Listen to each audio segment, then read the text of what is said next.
60 రోజుల్లో మీతో ఇంగ్లీష్ అద్భుతంగా మాట్లాడిస్తాం. వెంటనే కాల్ చేసి జాయిన్ అవ్వండి. నమస్తే రమగారు. నమస్తే జయ. రమగారు, ఇడ్లీ పిండి మిమ్మల్ని అడగాలంటే ఇది కూడా తెలియదు అని తిడతారని భయం వేస్తుంది నాకు. దోశ పిండి మెజర్మెంట్స్ ఎలా? చాలామందికి చాలా అనుమానాలు ఉంటాయి, ఎలా వెయ్యాలి ఏంటి అనేసి అని. ఒక ఊళ్ళో ఒక్కోలా వేస్తారు. మీ పద్ధతే మాకు కావాలి, చెప్పండి రమగారు. అంటే ఇడ్లీలు మెత్తగా ఉండాలంటే ఏం చేయాలి? దోశలు మెత్తగా ఉండాలంటే ఏం చేయాలి? లేదా దోశలు క్రిస్పీగా రావాలంటే ఏం చేయాలి? ఏదో చేస్తాం, ఇవాళ ఒక రా చేసాం, అది బాగా రాలేదనుకో రేపు మార్చుకుంటే అయిపోయే. చూడండి, మన పని ఉంటాడు కదా, మెత్తని ఇడ్లీలోని పెట్టేస్తారు చక్కగా తమ్ము. అది ఓ మెత్తని ఇడ్లీ అని అమ్మగారు చెప్పారంటే ఇంకా అందరూ ఫాలో అయిపోతారు కదా. దానికోసమే చూద్దాం ఎలాగ అంటే రకరకాల మార్గాలు ఉన్నాయి కదా. ఇడ్లీ చేయటం, ఇడ్లీ మామూలుగా ఇడ్లీ రవ్వ అంటే మనం ఉప్పుడు రవ్వ వేసుకుంటాం. అవునండి కదా. బియ్యపు రవ్వతోటి కూడా ఇడ్లీ పెట్టుకుంటారు కొంతమంది. బియ్యపు రవ్వకి ఇడ్లీ రవ్వకి డిఫరెన్స్, దాని గురించి మాట్లాడదాం. ఇది జస్ట్ డిస్కషన్ ఏనమ్మా, అందరికీ తెలిసిందే, మాకు తెలీదా అంటే మా అందరికీ తెలుసు, ప్రతి వాళ్ళకి. అసలు దీని మీద డిస్కషనే అనవసరం. మరి మీరు ఎందుకు చేయదలుచుకున్నారు? సరే అలాగే చేసేద్దాం. ఖచ్చితంగా చెయ్యాలి రామగారు. సరే, ఒక గ్లాస్ మినపప్పు అనుకుందాం. మినపప్పు, ఇప్పుడు ఈ పప్పు మీద రకరకాలు పప్పు, గుళ్ళ, మినప్పొట్ట, పొట్టు మినపప్ప లేదా మినపబద్దల, ఈ మూడు వస్తాయి కదా. పొట్టు మినపప్పు అయితే ఒక రకం. పొట్టు మినపప్పు అయితే పొట్టు మినపప్పుతో పని చేయడం కొంచెం కష్టం. అవునండి. ఆ పొట్టంతా తీసుకోవాలి. దాని మీద ఉన్న డౌట్లు క్లియర్ చేద్దాం. ఫస్ట్, పొట్టు తీయకుండా ఎప్పుడు మినపప్పుతో పదార్థాలు వండుకోకూడదు. మినప్పొట్టు ఎక్కువ తింటే చెవుడు వస్తుందని చెప్పేవాళ్ళు పాత రోజుల్లో. అందుకని 90% లేదా 80% పొట్టు తీసేయండి. అక్కడక్కడ నల్లగా కనపడినా పర్వాలేదు, ఓకే. దానివల్ల కొద్దిగా మెత్తదనం పెరుగుతుంది తప్పిస్తే ఏం పర్వాలేదు. పూర్తిగా తెల్లగా అయ్యేదాకా పప్పు తీయాల్సిన అవసరం లేదు. ఒకటి 80% ఓకే, 80% తీస్తే చాలు. గారెలకైతే 50% తీయచ్చు. 50% తీసేసి మురికంతా పోయి తెల్లగా పప్పు కొంచెం బాగా ఫ్రెష్గా కనపడేదాకా తీసుకుని కొంచెం పొట్టుతోటి వేసుకుంటే గారె బాగా రుచిగా కరకరలాడుతూ వస్తుంది. అవును. ఇడ్లీకి కానీ దోశకి కానీ అయితే 80% తీసేయండి. కొద్దిపాటి పొట్టు ఉన్నా అంత కంగారు ఏం లేదు. ఇప్పుడు పొట్టు గుళ్ళు వేసుకుంటే ఎక్కువ బాగుంటాయి ఇడ్లీలు కానీ దోశలు కానీ. మనం బద్దలు కనుక వేసుకున్నామంటే అంత బాగా రావు. అందుకని మామూలు తాలింపులకేమో బద్దలు కొనుక్కుంటాం మనం. అవును. ఈ ఇడ్లీకి దోశకి గారెల కోసం వాటి కోసం గుళ్ళు కొనుక్కుంటాము. ఈ జాగ్రత్తని ఎప్పుడు మెయింటైన్ చేయండి. ఇవన్నీ ఏంటంటే స్మార్ట్ హౌస్ వైఫ్ గురించి మాట్లాడుతున్నామా, స్మార్ట్ హౌస్ వైఫ్ అనకూడదు, స్మార్ట్ లేడీకి గుర్తులు అనమాట. ఈ పప్పు వేరు ఆ పప్పు వేరు, దీన్ని కూడా నేను అదే వేసేస్తాను అంటే మీ తాలూకు బద్ధకం కనపడుతుంది అందులో. కాకుండా నేను రెండు వేరువేరుగా మెయింటైన్ చేస్తాను, నేను చేయగలను అనగానే కాన్ఫిడెన్స్ వినిపిస్తుంది అండ్ కనిపిస్తుంది. ఎస్, మీరు స్మార్టా కాన్ఫిడెంటా అవునా కాదా అవన్నీ ఎవరి వాళ్ళు డిసైడ్ చేసుకోవాలి. మీ ఓపిక. అబ్బాయి ఇవన్నీ నేను చావలేనండి అంటే అది కూడా మీ ఇష్టమే. ఏముందండి, పప్పు కొనేది గుళ్ళు కొనుక్కుంటాం అంతే. అదే అది ఏముంది అంటే మనం చెప్పడం సులువు, చేసేటప్పుడు ఉండే ఇబ్బందులు వేరే ఉంటాయి. అది వేరు ఇది వేరు. ఓకే. అయితే ఇప్పుడు ఈ పప్పు కోసం ఏ పప్పు వేసినా కూడా నా లెక్క అయితే నేను 2.5 ఉప్పుడు రవ్వ వేయాలని అనుకుంటా. ఇడ్లీ రవ్వ 2.5, 1కి 2.5. ఒక గ్లాస్ మినపప్పు మనం ఒక 3 గంటలు నానబెట్టినా సరిపోతుంది. అంతకంటే ఎక్కువ నానక్కర్లా. ఇడ్లీకి దోశకి చాలా నానాల్సిన అవసరం, రాత్రంతా సోక్ చేయకుండా మనకి టైం సరిపోదు కాబట్టి వెసులుబాటు కోసం మనం రాత్రి పోసుకుని పొద్దున్న రుప్పుకుంటాం. కాకపోతే ఏంటంటే ఇందులో ఉన్న చిన్న డిఫరెన్స్ చెప్తాను. ఉప్పుడు రవ్వని రాత్రంతా, ఇప్పుడు ఈ ఇడ్లీ మినపప్పు ఎన్ని గంటలు నానబెట్టామో అన్ని గంటలు నానబెట్టద్దు, అప్పటికప్పుడే అప్పటికప్పుడు కడిగేసుకుని చక్కగా ఆ రవ్వని ఈ పిండితో పాటు నాననివ్వాలి. అది మినపిండిలో నానిన ఉప్పుడు రవ్వ రుచి వేరుగా ఉంటుంది. రవ్వని నీళ్ళల్లో నానబెట్టి అది బాగా ఉబ్బిపోయిన తర్వాత మనం పప్పులో ఈ పిండిలో కలుపుకుంటే అంత గొప్పగా ఏముండదు. ఈ డిఫరెన్స్ ఒకటి ఉంది. అయితే ఒకవేళ కనుక మీరు బియ్యపు రవ్వ వేసుకోదలుచుకుంటే, బియ్యపు రవ్వ ఎవరు వేసుకుంటారు? కొంచెం గట్టిగా వస్తాయి మనకి, దూదులు లాంటివి మెత్తగా ఇలా వీరవంగానే ముక్కైపోయి మెత్తగా మృదువుగా నోట్లో వేసుకుంటే కరిగిపోయేలా కావాలంటే మాత్రం బియ్యపు రవ్వ వేయకూడదు. బియ్యపు రవ్వ ఇడ్లీ రవ్వ కంటే హెల్దీ. ఎందుకంటే ఇడ్లీ రవ్వ అనగానే ఉప్పుడు బియ్యపు రవ్వ. అవును కదా. ఉప్పుడు బియ్యం కొంతమందికి సూట్ కాదు. చాలా మంది గమనించండి, ఇడ్లీలు తింటే తేన్పులు వస్తున్నాయని చెప్తారు. ఒకటి చేదైన తేన్పు వస్తుంది. ఈ 2 కారణాలు ఉప్పుడు రవ్వ వల్ల వస్తాయి. ఈ 2 సమస్యలు. మినపప్పు కూడా ఒక్కోసారి కారణం అవుతుంది, రవ్వ కారణమైతే ఈ 2 ఉప్పుడు రవ్వ వల్లే. అదే మనం బియ్యపు రవ్వతోటి చేసామనుకోండి, ఇంకా కొంచెం బాగుంటుంది. కానీ మనం బియ్యపు రవ్వను మాత్రం సోక్ చేసుకోవాలి, నానబెట్టాలి. అది పిండిలో నానదు, బాగా రావు ఇడ్లీలు. ఎంతసేపు నానబెట్టాలి? మినపప్పు ఎన్ని గంటలు నానబెడతావో రవ్వ కూడా అన్ని గంటలు నానబెట్టుకోవాలి. అయితే ఇడ్లీ రవ్వ అంటే పిండి రవ్వలో వేస్తాం, పిండిలో వేసుకుంటాం కదా. ఒక చిన్న చిట్కా నా సొంతది చెప్తాను చూడండి. మనకి దగ్గర చున్నీలు, తర్వాత సింథటిక్ శారీస్ కొనుక్కుంటే బ్లౌజ్ పీసులు వస్తాయి, దాంతోపాటు అటాచ్డ్ బ్లౌజ్. నేనేం చేస్తానంటే ఆ బ్లౌజ్ పీసులు అన్నీ కుట్టించుకోం కదా, కొన్ని మన దగ్గర ఉంటాయి సింథటిక్ శారీస్వి. పర్టికులర్గా చెప్తున్నా, కాటన్ కాదు, సిల్క్ శారీస్వి. అదే ఇప్పుడు మన నైలాన్ చీరలు అవి వస్తాయి కదా, ప్లెయిన్ శారీస్ కొంటాము. కొన్ని పువ్వులు చీరలు కొంటే దానికి మచ్చలుగా ఉండే జాకెట్లు పీసులు ఇస్తాడు, ఆ మచ్చలు కుట్టించుకోలేము, పులిసారల్లా ఉంటాయి. క్లాత్ తీసి పక్కన పెట్టుకోండి, దాని అంచులు కుట్టేసి లేదా కుట్టించకపోయినా పర్వాలేదు పక్కన పెట్టుకుంటే, ఈ ఇడ్లీ రవ్వ కడిగేస్తామా, దీన్ని ఈ గుడ్డని పరిచి ఇందులో పోసేసేయండి. రవ్వని గట్టిగా నొక్కేస్తే మొత్తం నీరంతా బయటకు వెళ్ళిపోతుంది, క్షణంలో పిండిలో వేసేయచ్చు. Easy trick. నేను ఎప్పుడు ఉంటుంది నా దగ్గర, మెయింటైన్ అవుతూ ఉంటుంది. ఓ కూడా విసుగొచ్చింది అనుకో, పారేసి మళ్ళీ కొత్తది పెట్టుకుంటూ ఉంటాను ఎప్పటికప్పుడు. ఇంత పీస్ పెట్టుకుంటే సరిపోతుంది కదా, సరిపోతుంది. ఆలోచించి చూడండి, ఈ పనికి ఇడ్లీ రవ్వకి బాగుంటుంది అండ్ బియ్యపు రవ్వ అయినా కూడా. నీరు మొత్తం పిండేయాలి, చేత్తో గట్టిగా పిండి సరిగా కుదరక కింద మీద పడిపోయి గందరగోళం లేకుండా 5-6 సార్లు పిండి రవ్వ కడిగేసుకున్న తర్వాత దాన్ని ఈ క్లాత్లో పోసేయడం. ఈజీ మెథడ్ ఏంటంటే, మనం ఏ గిన్నెతో కడుగుతున్నామో ఆ గిన్నెకి ఈ గుడ్డను కట్టేసేయండి. అంతే, కట్టేసి బోర్లేసామనుకోండి మొత్తం నీళ్ళన్నీ వెళ్ళిపోతాయి. గట్టిగా గిన్నెని దులిపేసేసి ఈ గుడ్డను చక్కగా దగ్గరగా పట్టుకుని పిండేసుకోవాలి. కింద మీద పోసుకోకండి, ఆలోచన సరిగ్గా చేసి చేసుకోండి. ఇది ఈజీ మెథడ్. ఇప్పుడు మనం 2:30 పోసామా, ఈ 2:30 పోస్తే 2:30 బియ్యపు రవ్వ అయినా పోసుకోవచ్చు, ఇడ్లీ రవ్వ అయినా పోసుకోవచ్చు. 1కి 2:30 డెఫినెట్గా మెత్తగానే వస్తాయి. ఈ పిండిని కొద్దిగా కొన్ని గంటల పాటు బయట వదిలిపెట్టేస్తే దాంట్లోంచి పులుస్తుంది కొద్దిగా పిండి, అప్పుడు కొంచెం ఇడ్లీ బాగా స్పంజీగా వస్తుంది. మనం అలా కాకుండా రుబ్బగానే ఎత్తి ఫ్రిడ్జ్లో పెడితే గట్టిగానే వస్తాయి. కానీ మిక్సీలో కన్నా కూడా వెట్ గ్రైండర్లో అయితే బాగుంటుంది, కొంచెం ఎక్కువ స్మూత్గా వస్తాయి. అంటే మిక్సీలో ఏమవుతుంది, గింజ తెగుతుంది, అవును, నలిగి అందులో నుంచి జిగురు బయటికి రాదు, వస్తుంది అందులో కూడా ఎక్కువగా రాదు, తక్కువ వస్తుంది. మిక్సీలో నుంచి కూడా మనకి మెత్తగా రావాలంటే ఫ్రిడ్జ్లో పెట్టండి ఒక గ్లాసెడ్ మంచినీళ్ళు. ఇడ్లీ పక్కి మీరు పప్పు పోయగానే మంచినీళ్ళు ఒక పెద్ద గ్లాసెడ్ ఎత్తి ఫ్రిడ్జ్లో పెట్టేసేయండి. చల్లటి నీళ్ళు పోసి మిక్సీలో రుబ్బండి, మెత్తగా వస్తాయి. ఐస్ వాటర్ తోటి పోస్తే ఇది ఇప్పుడు నా సొంత ట్రిక్ ఏం కాదు. ఈ లక్ష్మీ గ్రైండర్స్లో వెట్ గ్రైండర్ కొంటే అక్కడ ఉన్న సేల్స్ అబ్బాయి చెప్పాడు, ఐస్ వాటర్ పోస్ట్ చేసుకోండి చాలా బాగా వస్తాయని. వెంటనే అప్పటికప్పుడు మనం ఫ్రిడ్జ్లో అప్పుడే రుబ్బిన పిండి కూడా ఒకసారి పెట్టుకుంటాం కదా ఇడ్లీలు, అప్పుడు మెత్తగా రావాలన్నా కూడా ఐస్ వాటర్ పోసి రుబ్బితే కనుక చాలా మెత్తగా వస్తాయి ఇడ్లీలు.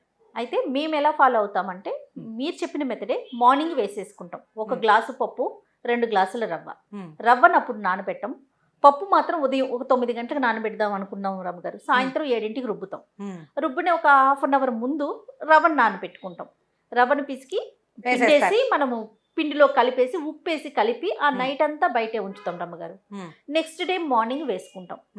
ఆ నైట్ అంతా ఉంచటం వల్ల పిండి కొంచెం మనకి పెద్దదవుతుంది కదా, దాంట్లో ఏం లేదు, గాలి ఏరేషన్ వస్తుంది, దానివల్ల మనకి స్పంజ్ లాగా వస్తుంది. ఇప్పుడు నా ప్లాన్ ఏంటంటే, ఇప్పుడు వీక్ డేస్ లో చేసే పని అయితే వీక్ డేస్ లో ఏం చేస్తాం, పొద్దున పోసి సాయంకాలం రుబ్బుకుంటాం. నేనేం పొద్దున్న 9 గంటలకు ఏం పోయాను, 3-4 గంటల టైమే ఇస్తాను, అంతకంటే ఇవ్వను. మీ దగ్గర పొట్టుపప్పు ఉంటే దానికి 6-7 అవర్స్ కావాలా పొట్టు విడడానికి.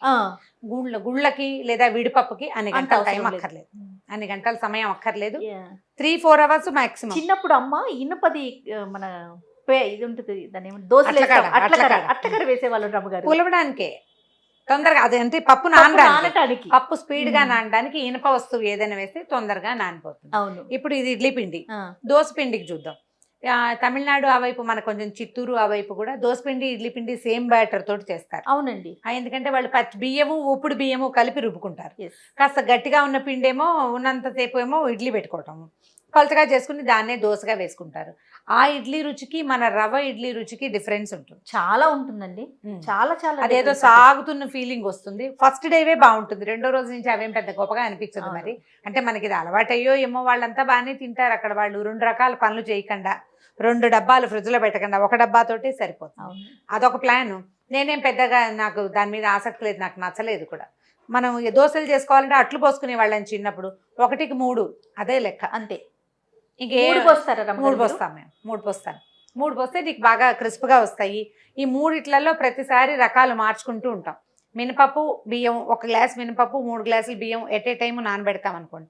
పొట్టుపప్పు అయితే విడివిడిగా పోసుకోవాలి, గుళ్ళు అయితే కలిపి పోసేసుకుంటాం. ఒక అన్ని స్పూన్ మెంతులు కానీ, ఒక అన్ని అటుకులు కానీ, అది కాకపోతే శనగపప్పు కానీ ఏదైనా ఒకటి వేసుకుంటే దోశలు క్రిస్ప్గా వస్తాయి, స్మూత్గా వస్తాయి. తర్వాత ఏమో ఈ శనగపప్పు వేయటం వల్ల కలర్ బాగుంటుంది, రంగు. ఇంత శనగపప్పు వేసామనుకోండి ఎక్కువ రంగు వస్తుంది. మామూలుగా ఇప్పుడు మనకి లేత రంగులో కాలిన దోశ కూడా బ్రౌన్గా కాలుతుంది శనగపప్పు వల్ల. 3 వేసుకునే వాళ్ళు కొంతమంది 3 వేసుకోవచ్చు. మనం మెంతులు వేస్తాము, ఈ రుబ్బేటప్పుడు అన్ని అటుకులు వేసి రుబ్బేసుకుంటారు. అవును, శనగపప్పు మాత్రం నానాలి కాబట్టి ముందు వేసుకోవచ్చు. కొంతమంది అన్నం కూడా వేయటం విన్నానండి. అన్నము మనం ఇడ్లీలో పిండిలోనూ వేస్తారు, దోశ పిండిలోనూ వేసుకుంటారు. క్విక్ గా పులుస్తుంది ఒకటి, పిండి కలిసి వస్తుంది రెండోది, మెత్తగా వస్తుంది మూడోది. మనకి అన్నం ఉండిపోయింది అనుకోండి, ఉండిపోయిన అన్నం వేసుకోవచ్చు. నా లెక్క అయితే నేను చెప్తాను చూడండి. అన్నం ఉడికిన పదార్థం, ఈ పచ్చి పదార్థంతో కలుపుతాం, రుబ్బుతాం, దీన్ని ఎత్తి ఫ్రిడ్జ్ లో పెడతాం. ఈ నిన్న ఉడికిన అన్నాన్ని నిలవ పెట్టుకుని తినాల్సిన అవసరం ఏంటంటే సాధారణంగా 1-2 రోజులు ఉంచుకుంటాము. మరి అన్నం నాకు అది అనిపించింది ఆ రోజు, ఏమంత హెల్దీ థింగ్ కాదేమో అనిపిస్తుంది నాకు. అవును, అన్నం వేసి రుబ్బితే నీకు అది దాని తేన్పు కూడా వేరేగా ఉంటుంది. టేస్ట్ మారిద్దారా? టేస్ట్ మారడానికి ఉంది, స్మూత్ గా మెత్తగా వస్తాయి అంతే. నీకు పిండి కలిసి వస్తుంది, కొంచెం చెక్మని పులుస్తుంది. అన్నం ఉండటంతో పులిసిపోతుంది తొందరగా. మనం అది ఊరడానికి వీలుగా ఉండటం కోసం వేసుకోవాలి. అన్నం ఉంది కాబట్టి వేసుకుంటామా, మాకు అలవాటని వేసుకుంటామా? మీరు ఆలోచించి చూడండి. ఇవాళ ఉడికిన అన్నాన్ని అవతలెల్లిండు కూడా తినాలా మనం? అదేం హెల్దీ? అది హెల్దీ కాదు కదా. ఒకటి అక్కడి నుంచి నేను మొన్న కూడా ఒకళ్ళు చెప్పారు నాకు, తినే సోడా వేస్తారట, స్మూత్గా వస్తాయి. అవునండి, తినే సోడాని అవాయిడ్ చేయండి. తినే చూడండి, మనం హెల్దీ ఫుడ్ ఇప్పుడు ఇడ్లీ కొంత హెల్దీ, దోశ కూడా ఎంతో కొంత ఆరోగ్యమే మనం ఇంట్లో చేసుకుంటే. ఎందుకంటే అందులో ఉన్న పిండి ఏంటో మనకు తెలుసు, మనం వాడే నూనె గురించి కూడా మనకు తెలుసు. చట్నీ చేసుకుంటాం, ఏదో కూర చేసుకుంటాం, సాంబార్ చేసుకుంటాం, ఫ్రెష్గా నువ్వు చేస్తావు కదా, అన్ని చేసి పెట్టుకుంటాం, అంతే. హెల్దీగా పెడుతున్నాం పిల్లలకి. మధ్యలో ఈ అన్హెల్దీ థింగ్ ఎందుకు మీకు ఈ సోడా? ఎముకల్ని పాడు చేస్తుంది. తమిళనాడు అన్నారు కదా, ప్రతి ఒక్కరూ రమ్మగారు సోడా ఉప్పు లేకుండా అసలు టిఫినే వేసుకోరండి. ఇడ్లీ అయినా దోశ అయినా మనం ఉప్పు ఇలా కలుపుకుంటాం, వాళ్ళు అలా సోడా కలుపుకునే వేస్తారు. మా అమ్మమ్మ వాళ్ళది చెన్నై, బదులు కాస్త విషం ఎండ్రిన్ లాంటివి కలుపుకోవచ్చు కదా. అసలు ఖచ్చితంగా కలుపుతారండి, ఎందుకంటే ఉప్పుడు బియ్యం కదా వాళ్ళు వాడేది, అందుకని చెప్పి వాళ్ళకి అది అలవాటు అయిపోయింది. మీకు ఎలా ఉంటుందంటే స్లో పాయిజన్ కదా రమ్మగారు, నాకు అది అనిపిస్తూ ఉంటుంది. Slow poison. మీరు ఇది ఎట్లాంటి స్లో పాయిజన్, అన్నాన్ని వాడటం కూడా అలాంటి స్లో పాయిజన్ అని గ్రహించండి. ఎందుకంటే ఉడికిన పదార్థము 3-4 రోజుల తర్వాత దాన్ని వాడటము ఏమాత్రము ఆరోగ్యవంతమైన విషయం కాదు. ఇడ్లీ పిండ్లు అవి కూడా నాట్ మోర్ దాన్ 3 days, 2 లేదా 3వ రోజే, అంతకంటే ఉంచద్దు. మనం రోజు ఇడ్లీయే తినాలని ఎక్కడుంది? ఇవాళ ఇడ్లీ పిండి పెట్టుకున్నాం, 2 రోజులు తిన్నాం, ఎల్లుండికి దోశ పిండి పెట్టుకుని 2 రోజులు తింటామా? వారంలో 4 రోజులు అయిపోయిందా? 5వ రోజు పొంగల్ చేయొచ్చే, 6వ రోజు ఉప్మా చేసుకోవచ్చు, 7వ రోజు కిచిడి చేసుకోవచ్చు. ఇవి కాకపోతే మీకు పూరీలు వచ్చు, చపాతీలు వచ్చు, అటుకులు ఉప్మా చేసుకోవచ్చు, ఏదో ఒకటి. ఈ రెండింటితో పాటు ఆడాని ఒక దోశ చేస్తారు జయ, 3 పప్పులు కలిపి. ఏంటి రమ్మగారు? ఇది సింపుల్ మెథడ్ చెప్తా చూడండి. అంటే నేను చేస్తూ ఉంటాను, దాంట్లో కంద కూడా వాడుకోవచ్చు, కంద స్పూన్ కూడా చేసుకోవచ్చు. ఓ గుప్పెడు కందిపప్పు, గుప్పెడు మినపప్పు, గుప్పెడు పెసరపప్పు. అంటే ఇది 3 గుప్పెళ్ళు అయినాయా? గుప్పెడు అంటే చిట్టి పిల్ల గుప్పెడైనా ఓకే, తక్కువ అవుతుంది వస్తువు అంతే. ఇదే కొలత. పెసరపట్టు పప్పు ఉంటే మీ ఇష్టము, లేదా మామూలు పెసరపప్పు ఉన్నా సరే. దాంతోపాటు 6-7 గుప్పెళ్ళ బియ్యం వేయండి. ఇవి 3 గుప్పెళ్ళ 3 వస్తువులు అయినాయా?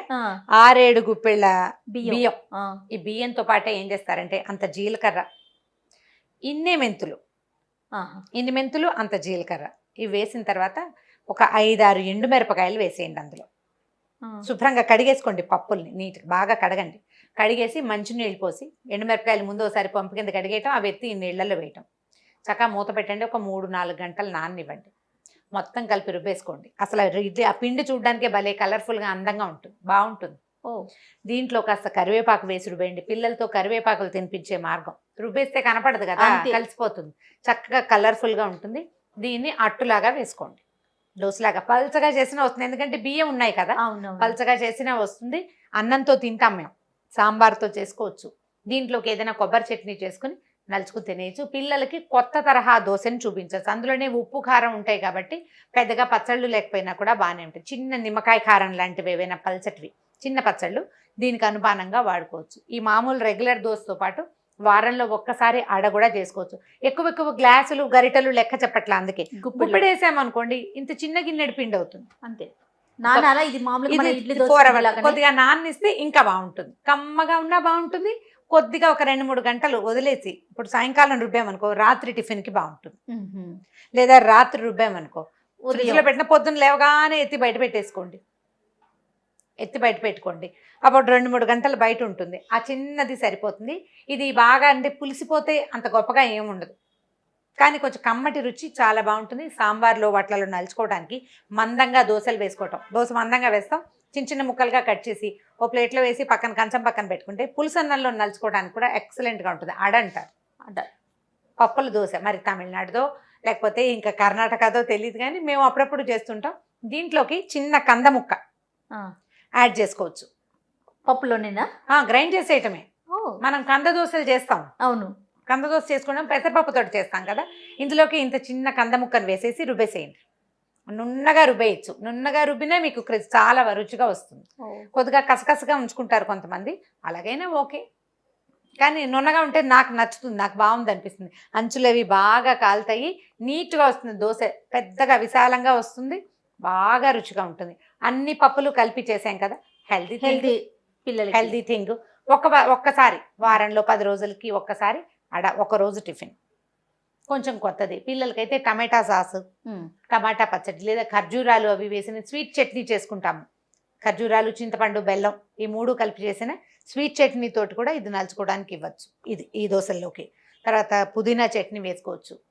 వీటిని చేస్తే సూపర్గా వస్తుంది. మీరు ఇడ్లీలు ఎలా ప్లాన్ చేస్తారో, దోశలు ఎట్లా ప్లాన్ చేస్తారో అలాగే అడని కూడా ప్లాన్ చేసి చూడండి. ఒక దుంపని కలిపాము, అదొక హెల్దీ థింగ్. కందసలు 3 పప్పులు ఉన్నాయి, బియ్యం ఎలాగో ఉంది, పొట్ట నిండుతుంది, ఇంట్రెస్టింగ్గా ఉంటుంది. చట్నీ మార్చండి, చట్నీలు మార్చండి. రెగ్యులర్ మామూలు ఈ పల్లి పచ్చళ్ళు అవి కాకుండా కొద్దిగా డిఫరెంట్ చట్నీ తోటి కనుక అడని ప్రజెంట్ చేస్తే పిల్లలు సంతోషంగా తినేస్తారు, కొత్తగా ఉంటుంది మనకు కూడా. రైట్ రమ్మ గారు, అయితే ఇవన్నీ తెలుసు కానీ మీరు చెప్పిన అడ అనేది నాకు తెలీదు. వెంటనే ట్రై చేస్తాం. మంచి వెరైటీ చెప్పారు మాకు. థ్యాంక్ యూ సో మచ్ రమ్మ గారు. నమస్తే. నమస్తే జయ. ఈ వీడియో కనుక మీకు నచ్చినట్లయితే లైక్ చేయండి, షేర్ చేయండి. మరిన్ని వీడియోస్ కోసం మా ఛానల్ని సబ్స్క్రైబ్ చేసుకోండి.